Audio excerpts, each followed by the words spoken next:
ఈ బిజినెస్ ఏదైనా మీ ఊర్లో ప్రమోషన్ చేయాలంటే అది సుమన్ టీవీతోనే సాధ్యం. ఇప్పుడే సంప్రదించండి.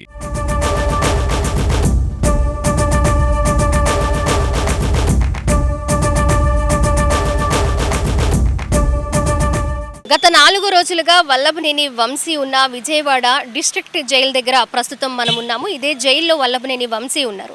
రేపు సాయంత్రం అంటే మంగళవారం సాయంత్రం 5 గంటల తరువాత మాజీ సీఎం జగన్మోహన్ రెడ్డి బెంగళూరు నుంచి డైరెక్ట్గా గన్నవరం ఎయిర్పోర్ట్లో దిగి డైరెక్ట్గా జైలు దగ్గరికి వచ్చి ములాఖత్లో వంశీని కలవబోతున్నట్లుగా సమాచారం అందుతుంది. జగన్మోహన్ రెడ్డి పూర్తిగా సహకరిస్తూ ఉన్నారు. ఈ కేసుకి సంబంధించి అన్ని విషయాలు అక్కడి నుంచే జరుగుతూ ఉన్నాయని వంశీ భార్య కూడా మీడియాతో మాట్లాడడం జరిగింది. మరి జగన్ వంశీని కలిసిన తర్వాత ఏ అంశాల మీద వాళ్ళ మధ్య డిస్కషన్ జరిగే అవకాశాలు ఉన్నాయి?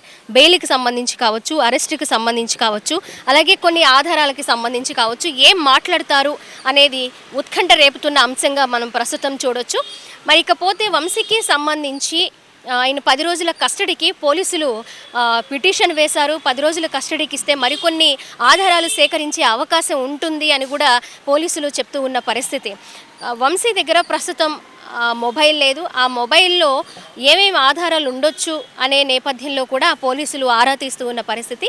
ఆ మొబైల్ ఎక్కడుంది, ఎవరి దగ్గర ఉంది, మొబైల్లో ఎలాంటి ఆధారాలు ఉండొచ్చు అని కూడా అందరిలో ఒక ఉత్కంఠ రేపుతున్న అంశంగా కనిపిస్తూ ఉంది. మరి ఒకవేళ ఈ 10 రోజులు కస్టడీకి సంబంధించి ఈరోజు విచారణ జరుగుతున్న నేపథ్యంలో మరి పోలీస్ కస్టడీకి వెళ్తే మాజీ ముఖ్యమంత్రి జగన్మోహన్ రెడ్డి ఇక్కడ జైలు దగ్గరకు వచ్చి కలిసే అవకాశం ఉంటుందా లేదా అనేది కూడా ఒక అనుమానం వ్యక్తం చేయాల్సిన పరిస్థితి. మరి ఈరోజు విచారణలో మరి ఏం తేలుస్తారు ప్రధాన న్యాయమూర్తి అండ్ అలాగే పోలీసుల కస్టడీకి ఉన్నది 10 రోజులే కాబట్టి 10 రోజులు పోలీసు కస్టడీకి వెళితే వంశీని జగన్ ఎప్పుడు కలుస్తారు, ఎలా కలుస్తారు అనేది కూడా ఒక ఉత్కంఠ రేపుతున్న అంశంగా కనిపిస్తూ ఉంది. కెమెరా పర్సన్ కృష్ణతో స్వాతి, సుమన్ టీవీ, విజయవాడ నుంచి.